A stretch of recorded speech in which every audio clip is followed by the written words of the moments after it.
देखिए हम सब के अंदर एक वाइब होती है, हमें फ़ौरन पता चल जाता है नेक्स्ट जो पर्सन है जिससे मैं बात कर रही हूँ या कर रहा हूँ उसकी वाइब कैसी है। अपने इर्द गिर्द मुस्बत लोगों का चुनाव करें रादर देन नेगेटिव वन। एक प्रॉपर एप्रोप्रिएट नींद स्लीप पैटर्न बहुत ज़रूरी है। अगर आप इन ट्रिगरिंग फैक्टर्स पे ही काम कर लेते हैं तो आपको किसी साइकोलॉजिस्ट या साइकेट्रिस्ट के पास जाने की ज़रूरत नहीं है कि जो आप चीज़ एक दफ़ा स्टार्ट करते हैं उसको एक प्रॉपर स्ट्रक्चर वे में लेकर चलें तो वो आपकी लाइफ को बेहतर बनाती है। आपके फ़ोन भी आपको जज कर रहे हैं और जब आपका गैजेट आपको जज करता है, आप इवन जितना भी नेगेटिव सोच रहे हैं वो रील्स भी नेगेटिव आएंगे। आपने अपनी खुद की नीश डिफाइन करनी है, क्या मैं अपने आप को या अपनी मेंटल हेल्थ को प्रायोरिटाइज कर रहा हूँ और मैंने सही करना है। अस्सलाम वालेकुम, welcome to podcast with आकाशा Khan. हमारे बहुत सारे जहाँ पे मसाइल हैं, सोशल इश्यूज़ हैं, फाइनेंशियली भी हैं, हम देखते हैं, कंसीडर करते हैं, मॉरली भी करते हैं। जब हमारी हेल्थ की बात आती है तो फिज़िकली भी हम बहुत ज़्यादा कंसर्न होते हैं, लेकिन हम हमेशा एक चीज़ को, अपनी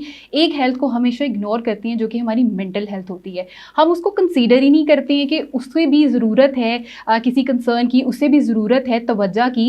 इसी सिलसिले में आज हमने स्टूडियो में क्लिनिकल साइकोलॉजिस्ट को इनवाइट किया है। मिस मौफिया मलिक हमारे साथ हैं। आइए इनसे बात करते हैं और जानते हैं कि क्या क्या ऐसी चीज़ें हैं, क्या क्या ऐसे सिम्टम्स हैं जो साइकोलॉजिकली अफेक्ट करते हैं, कौन कौन से एरिया को अफेक्ट करते हैं और हम किस तरीके से इसको प्रमोट कर सकते हैं ताकि हर बंदा जो है वो थेरेपी की तरफ आए जिसे ज़रूरत है। अस्सलाम वालेकुम मिस, कैसी हैं आप? अल्हम्दुलिल्लाह, I am good. Thank you so much for having us today. Thank you. सबसे पहले तो मिस ये बताइएगा कि आपके अकॉर्डिंग कौन सी ऐसी मिसकंसेप्शंस हैं जो रोकती हैं थेरेपी की तरफ आने से?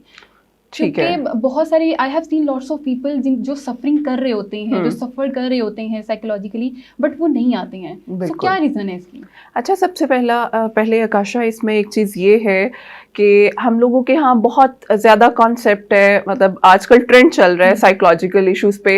हर दूसरा बच्चा, हर दूसरा इंसान डिप्रेशन का शिकार हो रहा है, स्ट्रेस का शिकार हो रहा है, लेकिन हमें एक्चुअल नहीं पता कि स्ट्रेस के पीछे रूट कोज क्या है, क्या रीजंस हैं, क्या चीज़ें हैं जिनको हमने एक साथ लेकर चलना है। सबसे बड़ी मिसकॉन्सेप्शन ही यही है, अगर कोई जहनी मसाइल का शिकार होता है या किसी कोई जहनी मसला होता है उसको पागल करार दे दिया जाता है। सबसे बड़ी मिसकॉन्सेप्शन ही हमारे यहाँ ये है कि हम ये नहीं समझते जिस तरह से हमारी बॉडी में कोई केमिकल चेंज होते हैं तो हमें फिजिकली मसले आना शुरू हो जाते हैं, बुखार हो जाता है, फ्लू हो जाता है, पेट में दर्द हो जाता है। Same as it for the psychological issues कि आपके जब ब्रेन के केमिकल्स थोड़े से इम्बैलेंस होते हैं तो आप स्ट्रेस, एंजाइटी, डिप्रेशन, डिफरेंट नफ्सियाती मसाइल का शिकार हो जाते हैं। तो सबसे पहले हमें इस चीज को क्लियर करना है कि ये जो मिसकॉन्सेप्शंस हम खुद ने बनाए हैं, सो कॉल्ड टैबूज बनाए हैं कि ये पागल हो गए, नहीं, ऐसा नहीं है। हमारे सिर्फ ब्रेन केमिकल्स थोड़े से इम्बैलेंस होते हैं जिनको बैलेंस करने के लिए हम थेरेपिस्ट या साइकोलॉजिस्ट या साइकेट्रिस्ट के पास जाते हैं। बिल्कुल ठीक है। अच्छा ये बताइएगा कि when do we need therapy, मतलब बिकॉज अब सोशल इतना ज़्यादा प्रेशर है और ज़िंदगी में इतने ज़्यादा स्ट्रेसर आ गए हैं,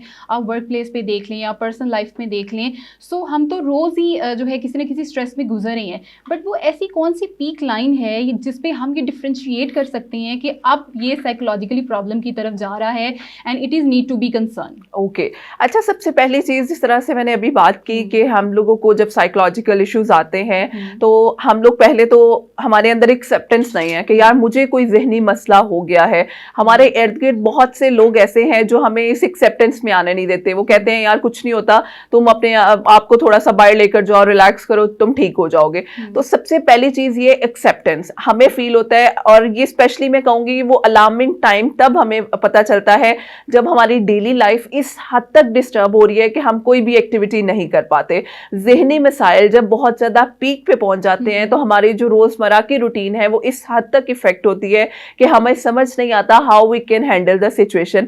तो वो अलार्मिंग सिचुएशन है बहुत ज्यादा सिवियरिटी लेवल पे। अच्छा, जिन लोगों को इसमें भी स्टेजेस होते हैं, सबसे पहली होती है माइल्ड। हमें फील होना शुरू हो जाता है कि हमारे बिहेवियर में कोई चेंज आ रहा है, हमें इर्द गिर्द के लोग अच्छे नहीं लग रहे, या नॉर्मल चीजें जो हमें अच्छी लगती हैं वो जब हम नफ्सियाती मसाइल का शिकार होते हैं हमें वो अच्छी नहीं लगती। वो अलार्मिंग साइन हमें फील हो रहे हैं लेकिन हम उसे प्रायोरिटाइज नहीं करते। हमें लगता है कोई बात नहीं यार, वक्त में चेंजेस आ रहे हैं, चीजों में चेंज आ रहा है, शायद इस वजह से है। लेकिन जब वो चीजें बहुत ज्यादा सिवियरिटी की तरफ जाती हैं तब हमें समझ नहीं आता और फिर हम साइकोलॉजिकल इश्यूज में सिवियरिटी की तरफ चले जाते हैं, और वो ऑब्वियसली उसमें सोल्यूशन हमारे पास साइकेट्रिस्ट ही बचता है, साइकोलॉजिस्ट नहीं होता है। अच्छा, तो अभी आपने नाम लिया साइकेट्रिस्ट का, सो जहाँ तक मुझे पता है कि साइकेट्रिस्ट और साइकोलॉजिस्ट में फ़र्क होता है, बट ये हमारी ऑडियंस को, लोगों को इस चीज़ की नो हाउ नहीं है, एंड सबसे पहले उनके दिमाग में एक माइंडसेट होता है कि हमें दवाई चाहिए, ठीक है। तो मोस्ट ऑफ द लोग जो हैं वो ये चीज़ को कंसीडर कर रहे होते हैं कि हमें किसी भी चीज़ के लिए नींद नहीं आ रही है या कुछ भी हो रहा है तो हमें दवाई दे दें। तो लोगों का ये मिसकंसेप्शन भी है शायद इस तरह से, और दूसरा ये कि वो जाते ही डॉक्टर्स के पास है। सो क्या डिफरेंस है, सबसे पहले तो ये बताइएगा। अच्छा, साइकेट्रिस्ट बेसिकली MBBS के बाद स्पेशलाइजेशन करते हैं साइकेट्री में,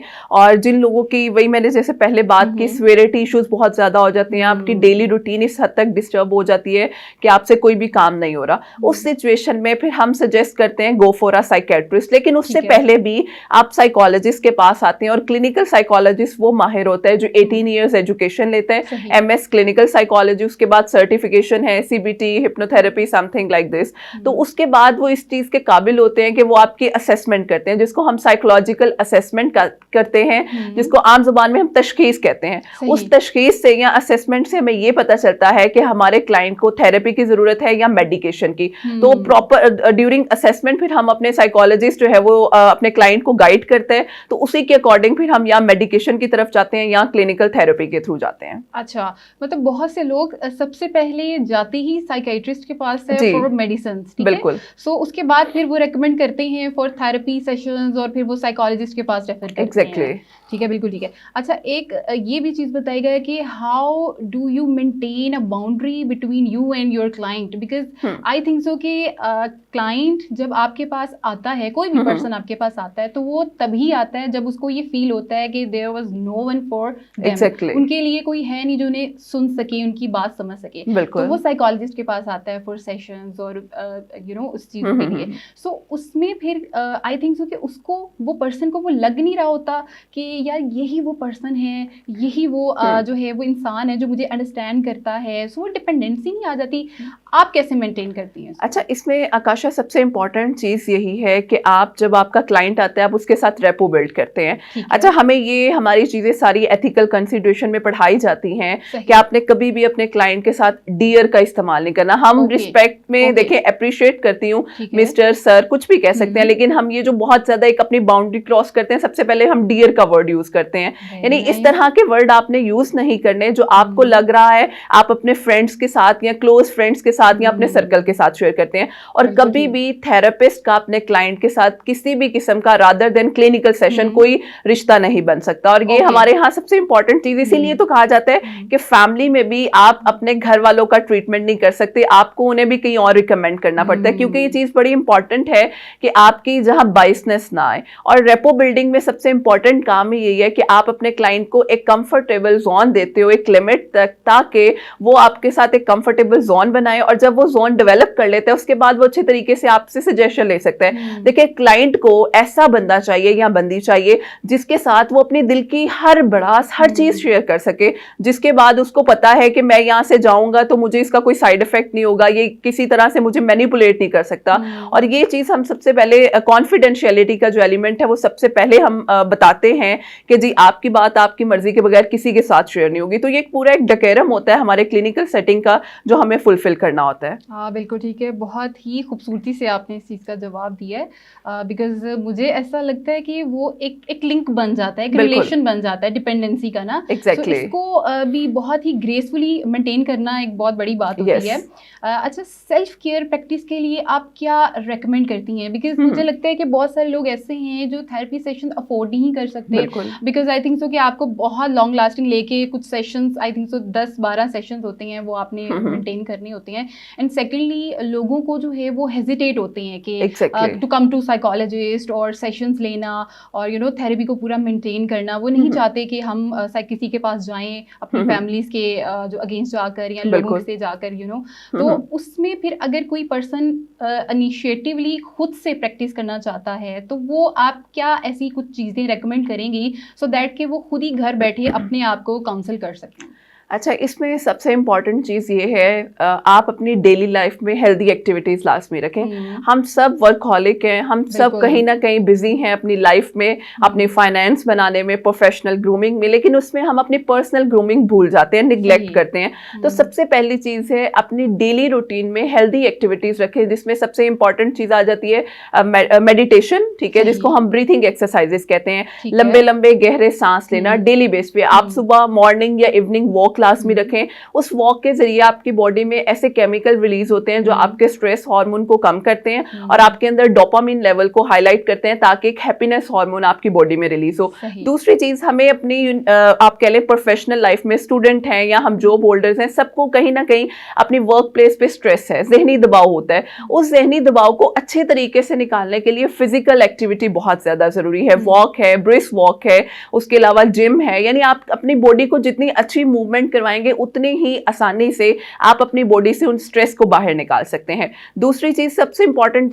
चीज ये है, अपने इर्द गिर्द के एनवायरनमेंट को लाजमी आप लोग एक्सप्लोर किया करें। क्या आपके इर्द गिर्द लोग पॉजिटिव हैं या नेगेटिव हैं? देखिए, हम सबके अंदर एक वाइब होती है, हमें फौरन पता चल जाता है यार नेक्स्ट जो पर्सन है जिससे मैं बात कर रही हूँ या कर रहा हूँ, उसकी वाइब कैसी है। तो आपको ये चीज बहुत इंपॉर्टेंट, एग्जैक्टली, तो इस चीज को आपने बड़े ध्यान से रखना है कि अपने इर्द गिर्द मुस्बत लोगों का चुनाव करें रादर देन नेगेटिव वन। उसके अलावा अपनी नींद बहुत जरूरी है, एक प्रॉपर एप्रोप्रिएट नींद, स्लीप पैटर्न बहुत जरूरी है। हम सब के स्लीप पैटर्न इतने डिस्टर्ब है जिसकी वजह से रात हम 2-3 बजे तक सो रहे होते हैं और सुबह हमने 7-8 बजे तक उठना है, तो हम फ्रेश फील नहीं करते, हमारी बॉडी भी लेथार्जिक होती है और हम खुद भी लेथार्जिक फील करते हैं। और सबसे इंपॉर्टेंट लास्ट, आपकी डाइट। देखिए, जिस तरह से मैंने पहले भी कहा फिजिकल हेल्थ इंपॉर्टेंट है, तो मेंटल हेल्थ भी फिजिकल हेल्थ के साथ लिंक करती है। तो हमने दोनों हेल्थ का अगर ध्यान रखना है तो हमें अपने स्लीप पैटर्न, अपनी डाइट, अपनी जो वर्क, अपनी रूटीन है, इन सब रूटीन को बड़ा मैनेज करके लेकर जाना चाहिए, ताकि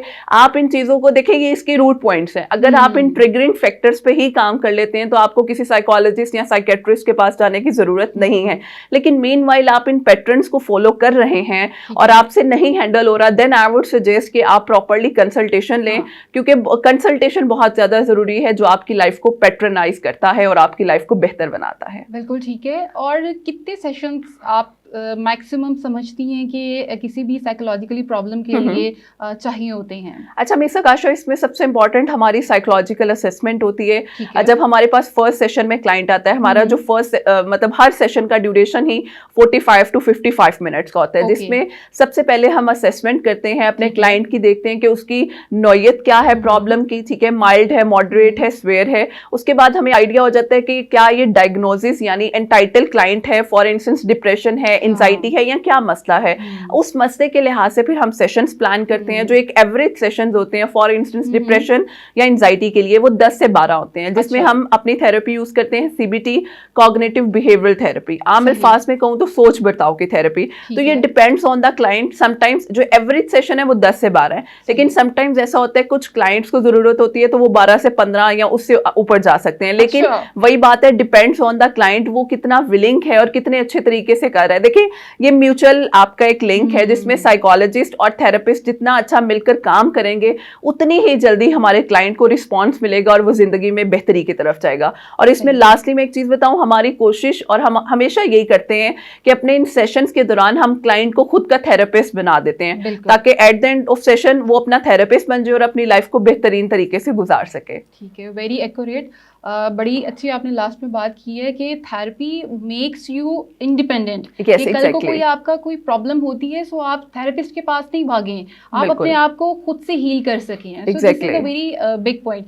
सो क्या आपको लगता है कि बहुत सारे लोग क्लाइंट्स जब आपके पास आ रहे होते हैं, सो क्या वो मेंटेन करते हैं 10 से 12 सेशन? क्योंकि आई थिंक सो कि ये बड़ा एक लंबा अरसा है एक चीज के लिए, तो क्या स्टेबिलिटी रहती है लोगों में? अच्छा, इसमें मिस आकाशा बड़ी इंपॉर्टेंट चीज ये है कि आपके फर्स्ट जो इनिशियल सेशंस होते हैं, आप कह लें 2 या 3 सेशंस, उसमें आप अपने क्लाइंट के साथ रेपो किस तरह से बनाते हैं। बहुत से क्लाइंट्स तो ऐसे होते हैं जो डायग्नोसिस हैं विद डिप्रेशन और एंजाइटी। अब तीसरे चौथे सेशन में, उन्हें फर्स्ट सेशन में बहुत से लोगों को हम कुछ ऐसी एक्सरसाइजेज एक्टिविटीज करवाते हैं, उन्हें फर्क महसूस होना शुरू हो जाता है, तो वो चाहते हैं कि हम अपने इस मसले को जड़ से खत्म करें। तो वो जो क्लाइंट्स बिल्कुल हमारे साथ ऑनेस्ट होकर चल रहे होते हैं, वो 10 से 12 सेशंस लेते हैं, प्रॉपर फॉलो अप सेशंस लेते हैं।